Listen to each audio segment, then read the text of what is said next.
Hi అండి అందరికీ. 7 శనివారాల వ్రతము ఎలాంటి ఆటంకాలు లేకుండా 7 వారాలు పూర్తయ్యాయండి. ఈరోజు 8వ వారం, వడ్డీ వారము. ఈ వ్రతం గురించి చాలామందికి తెలిసే ఉంటుందండి. మీరు ఎవరైనా ఈ వ్రతం చేసుకోవాలనుకున్న వాళ్ళు ఎలాంటి భయాలు కానీ ఎలాంటి సందేహాలు కానీ లేకుండా చేసుకోవచ్చండి. ఎవరైనా చేసుకోవచ్చు. అలానే చేసుకోవాలి, ఇలానే చేసుకోవాలి అని ఏం లేదండి. మనకు తోచినట్టుగా మనం ఉన్నంతలో మనం చేసుకోవచ్చు. అలానే మనకు జూలై 15 నుంచి ఆషాఢ మాసం కూడా స్టార్ట్ అవబోతుందండి. చేసుకోవాలనుకున్న వాళ్ళు చక్కగా మొదలు పెట్టుకోవచ్చు. ఆషాఢ మాసంలో, శ్రావణ మాసంలో ఉద్యాపన చెప్పొచ్చండి. మనము ఈ పిండి దీపాలు కొండెక్కిన తర్వాత ఆవులకు పెట్టచ్చు, లేదంటే ఎవరు తొక్కనటువంటి ప్లేస్లో కానీ లేదంటే పారే నీళ్ళల్లో కానీ వేసుకోవచ్చండి.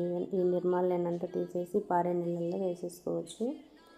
మనం ఇంకా కలసం కింద పటం కింద పోసుకుంటాం కదండి బియ్యము, అవి తీసి 7 వారాలు ప్లస్ 8 వారం అయిన తర్వాత ఎక్కడైనా గుళ్ళో అయ్యవారికి ఇస్తే సరిపోతుంది.